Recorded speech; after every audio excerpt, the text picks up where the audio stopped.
अऊज़ु बिल्लाहि मिनश्शैतानिर्रजीम बिस्मिल्लाहिर्रहमानिर्रहीम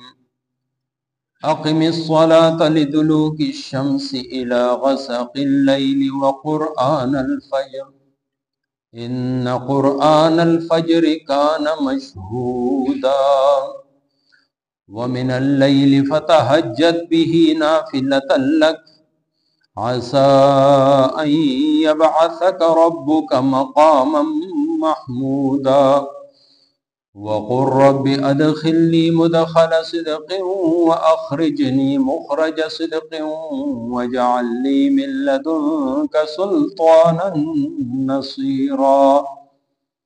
वक़ुल जाअल हक़्क़ु व ज़हक़ल बातिल इन्नल बातिल कान ज़हूक़ा वनुनज़्ज़िलु मिनल क़ुरआनि मा हुवा शिफ़ाउन व रहमतुल लिल मुमिनीन वला यज़ीदुज़्ज़ालिमीन इल्ला ख़सारा व इज़ा अनअमना अलल इंसानि अअरज़ व नअा बिजानिबिही व इज़ा मस्सहुश्शर्रु कान यऊसा क़ुल कुल्लुन यअमलु अला शाकिलतिही फ़रब्बुकुम अअलमु बिमन हुवा अहदा सबीला। सदक़ल्लाहु मौलानल अज़ीम। अक़िमिस्सलाता कायम का मुज़ लिदुलूकिश्शम्सि वक़्त ज़वाल दनवर इला ग़सक़िल लैलि तरत्यारे पूरी दशपी व क़ुरआनल फ़ज्र और क़ुरआन लवला द सबा इन्न क़ुरआनल फ़ज्रि बेशका क़ुरआन लुस्तल द सबा कान मशहूदा द हज़िराए वक्त द फरिख्तो व मिनल लैलि और द शपे प सबरख के फ़तहज्जद बेदार उसा बिही पदी क़ुरआन सरा नाफिलतन लक दा ज़ियादती स्ता द पारा आसा निज़दीदा अन यबअसका चिता उद्रवी रब्बुका स्ता रब मक़ाम महमूदा व मक़ाम महमूद के वक़ुल औ आया रब्बि अदख़िलनी ए ज़मा रबा दाखिल कमा मुदख़ला व दाखिलोलो सिद्क़िन ग़ौर सरा व अख़रिजनी औ बहर तरावलमा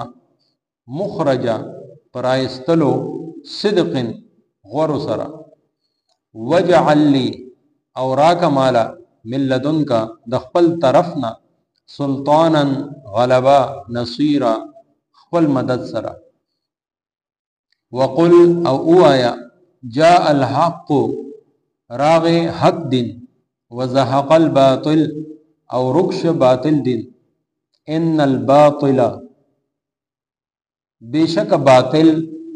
काना दी ज़हूक़ा रुकीदुन की वनुनज़्ज़िलु अमु नाजिलो मिनल क़ुरआनि द क़ुरआन ना मा हुआ अगा सची अगा शिफ़ाउन व रहमतुन शिफ़ादा और रहमत ते लिल मुमिनीना मोमिनान द पारा वला यज़ीदु और न ज़्यादती अज़्ज़ालिमीना व हक़ द ज़ालिमानों की इल्ला ख़सारा मगर नुकसान व इज़ा अनअमना और हर कल चे इनाम कमूंगा अलल इंसान प इंसान बांधे आरज़ा नुदे मखवाड़ई व नअा बिजानिबी और ताऊ की डडा ख़्पला व इज़ा मस्सहु शर्रु और हर कल चे उरसी की दता बदी कान यऊसा नुदे नाउमीद शी कुल आयत कुल्लु यामलु हर सो कार कई आला शाकिलती पखपल तरीका बांधे फ़रब्बुकुम پس تاسو رب اعلم خپوه دی بمن هوا فاغا چا چې اغا اهدا زیاد صحیح سبیلا لار باندې دی. د سوره بنی اسرائیل 78 نه 84 نمبر آیت پورې نننی درس کې شامل دي. واقعہ معراج حواله سره خبره جاری وا او دا غي په ذیل کې بیا دا خبر رااله چې اوسان قریب تاسو مکه مکرمه پر خودن کیه نو اس هغه حواله سره احکامات د الله د طرف نه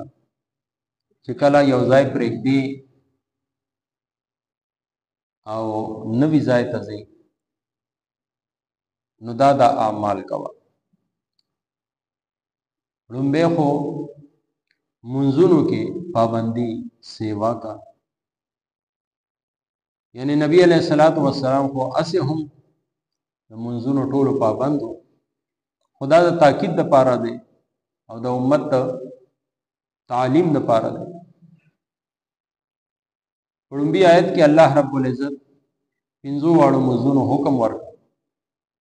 اقم الصلاة لدلوک الشمس، دلک دا د زوال دی وخت وي، یعنی کله چې د انور د انسان بالکل په سر باندې بره نه غولاړي د رزي مینز دی ته ویل شي نو دغه وخت زوال وي او دغه ل سټلمنټ چې دی دا مکروه اوقاتو کې وندي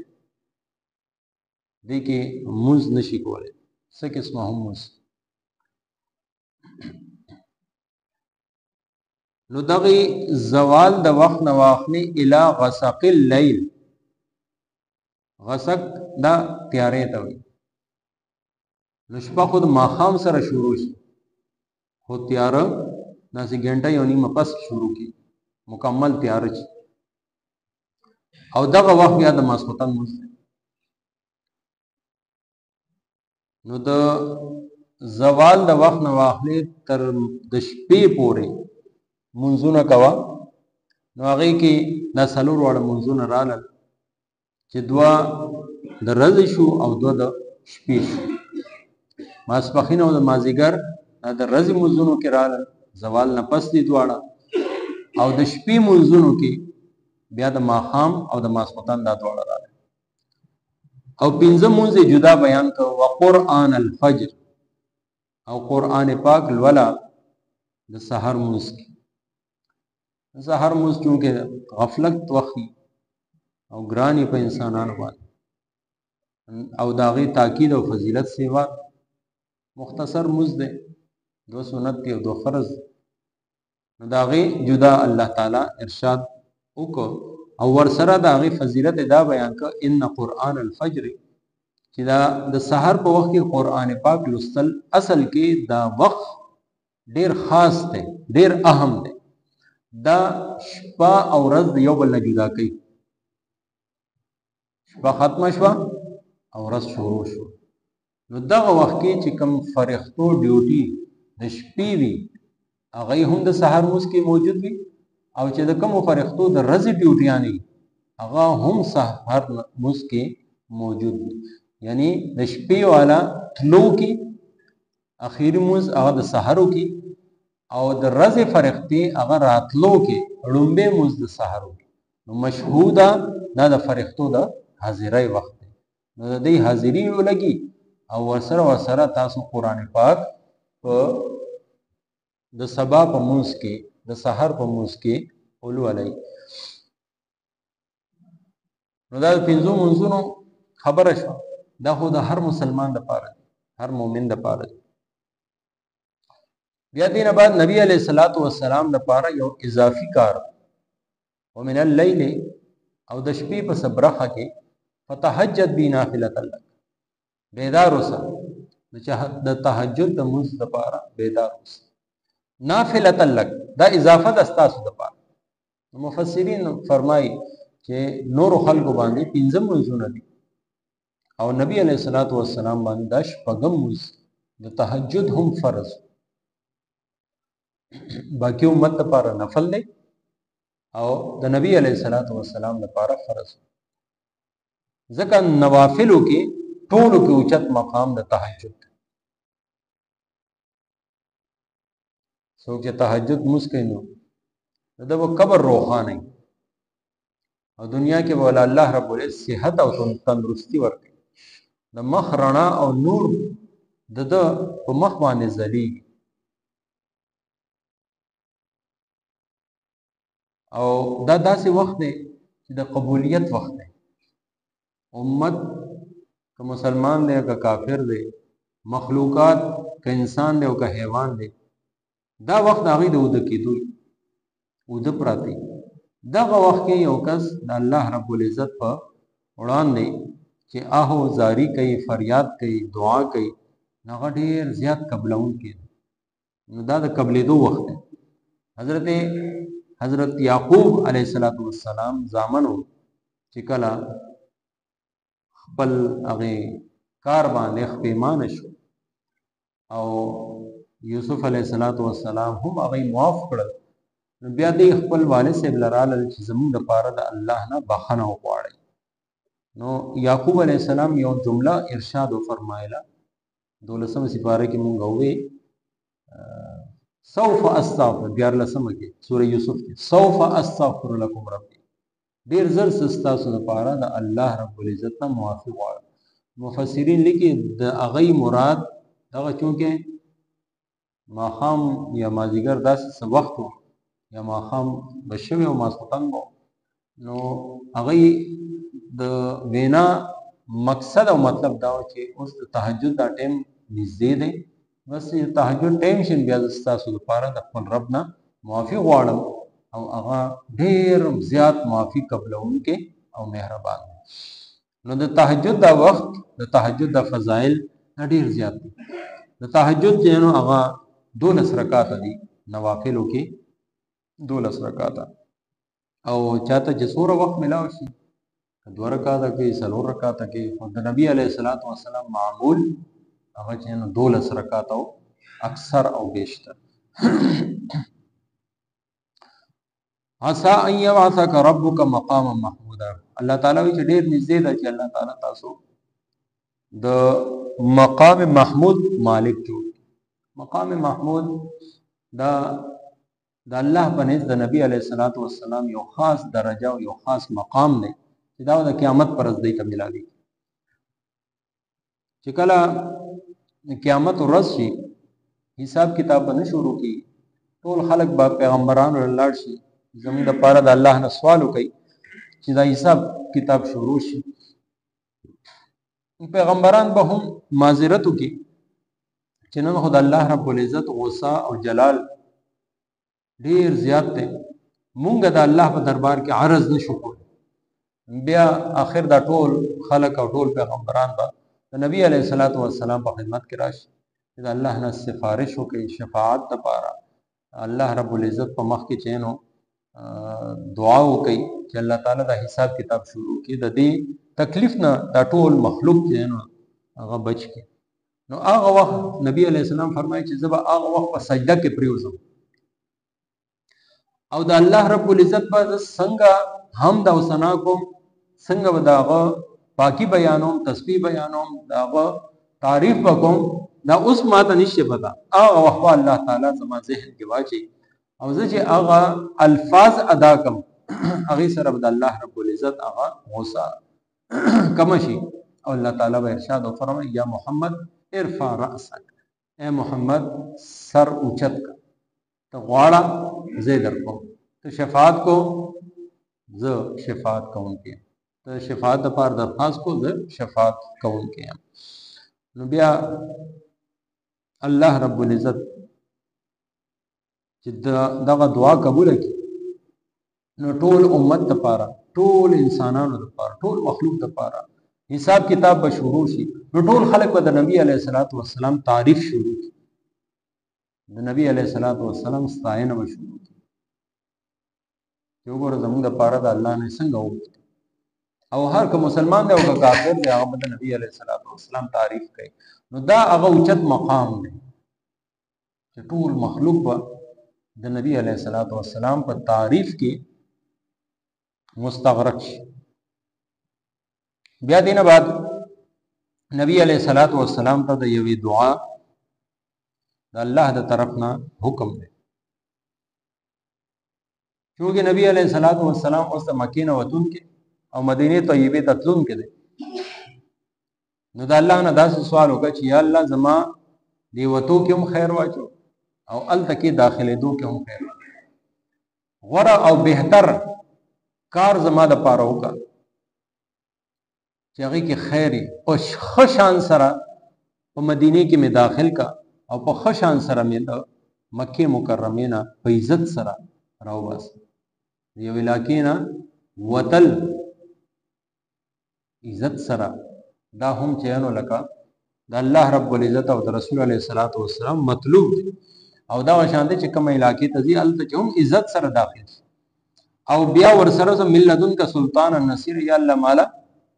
غلبه راکا یعنی حکومت او ریاست راکا. دا ټول دعاګانې د نبی علیه السلام قبول شي. وقل جاء الحق وزهق الباطل او ورسره دا اعلان وکړه چې بس ته اوس حق رااله او باطل نابود شو، باطل ختم شو او تختیدا ولې چې باطل د تختیدو د پاره د روکېدو د پاره. او دا قران مونږه نازلو په تاسو باندې دا شفا هم دا او رحمت هم د مؤمنانو د پاره او د کافرانو د پاره نقصان دی، سراسر نقصان دی، خساره. دنیا کې دیت نه مخ واړو نو آخرت کې الله جل جلاله د دې په لپاره هیڅ قسمه برخه نه دی. نو حقيقي نقصان او تاوان هو التک. او بیا الله رب العزت ګیله وکړه د انسان نه چې انسان باندې کله پورې د الله د طرف نه رحمتونه نعمتونه انعامات نو ترغه پورې هو ټیکی څنګه ټیکی چې دنیا په مزو کې الله هیر کړي ونه آب جانې الله نه مخ یاړولي وډډه رواني شایتا وکړي الله رب العزت ته د الله حکم ته شاکړي او چې کله بیا د تاسو تکلیف ورسي بیا سخت نا امید شي. نو نبی علیہ الصلوۃ والسلام ته ارشاد وشو چې هر یو کس په خپل ډګر باندې روان دی، خپل لار باندې روان دی او هغه دا غني چې بس زه صحیح یم. دا زه صحیح دا خبره صحیح نه ده. په خپل خواهش باندې چلیدل دا صحیح خبره نه، بلکې د صحیح او د غلط اختیار او دا غي اعلان دا خو الله رب العزت کوي. فیصله خدای دا الله رب العزت په لاس کې. دین اسلام ته الله تعالی حق ویلی دي، صحیح لار ویلی دا، بس دغه حق دی. دین علاوه چې څومره لارې دي هغه ټول غلط دي. فربکم اعلم من هو اهدى سبیل. استا رب زیات خپي جنې خ معلومات هغه سره دي چې ټولو کې خستا صحیح او سم لاره د هدایت لاره کوي. دا غي لارې نه علاوه چې نور څومره لارې په ظاهره که هر څومره خسته د تخکاری هغه صحیح لارې نه. صحیح لاره ده صراط مستقیم چې ورته وایو هغه د الله لاره ده، د رسول الله لاره ده او دغه ته دین اسلام دی. الله تعالی دې مال تاسو له ټول مؤمنانو له عمل کول توفیق راکړي. اقم الصلاة قائم کا منز لدلوک الشمس فوقت زوال دنور الى وسق اللیل تر تیاری پوری دشپی وقرآن الفجر او قرآن لولا د سبا ان قرآن الفجر بیشکا قرآن لستل د سبا کان مشهودا د حاضرای وخت د فرښتو ومن الليل او د شپې په صبرخه کې فتهجد بیدار اوسا به پدی قرآن سرا نافلة لک دا زیاد دی استاد پارا عسا نزدیدا अन यबअसका चिता उद्रवी रब्बुका स्तारब मकाम महमूदा मकाम महमूद के वकुल औया रब्बी ए ज़मा रबा अदखिलनी दाखिल कमा मुदखला पदाखिलोलो सिदकिन गरसरा व अखरिजनी औ बहर तरावलमा मुखरजा रायस्तलो सिदकिन गरसरा वजअल्ली औरा कमाला मिल्लदुनका दख्बल तरफना सुल्तानन नसीरा गलबा खपल मदद सरा वकुल औया जा अल हक़ रागे हक दिन वज़हक़ल बातिल और रुक्ष बातिल दिन इन्नल बातिला बेशक बातिल काना दी ज़हूक़ा रुकीदुन की वनुनज़्ज़िलु औ मुनाज़िलो मिनल क़ुरआनी द क़ुरआन मा हुआ अगस चे अगा शिफाउन शिफादा व रहमतुन और रहमत दे लिल मुमिनीन मोमिनान द पारा वला यज़ीदु ज़ालिमीना और न ज़्यादती बहक द ज़ालिमानों के इल्ला खसारा मगर नुकसान व इज़ा औ हर कलची अनअमना इनाम उकुमुंगा अलल इंसाने व इंसान बांदे आरदा नुदे मखवाड़वी वना आबी जानिबे औ ताऊ की डड़ा खला व इदा मस्सहु औ हर कलची उरसीगी दता अशर्रु बदी कान यऊसा नो देना उम्मीदशी कुल उवाया कुल्लु यामलो हर सुकार कई अला शाकिलती बख्पल तरीका बांदे फरब्बुकुम फस्ता सुरब आलमु खपो हदे बिमन हुआ फ़अगा चाची अगा अहदा ज़ियाद सही दे सबीला लारा बांदे आमीन। अल्हम्दुलिल्लाह रब्बिल आलमीन अस्सलातु वस्सलामु अला सय्यिदिल अंबिया वल मुरसलीन व अला आलिहि व अस्हाबिहि अजमईन रब्बना आतिना फिद दुनिया हसनतन व फिल आखिरति हसनतन व क़िना अज़ाबन्नार सुब्हानक ला इल्म लना इल्ला मा अल्लमतना इन्नका अंतल अलीमुल हकीम व सल्लल्लाहु तआला अला खैरि खल्क़िहि मुहम्मद व आलिहि व अस्हाबिहि अजमईन बिरहमतिका या अरहम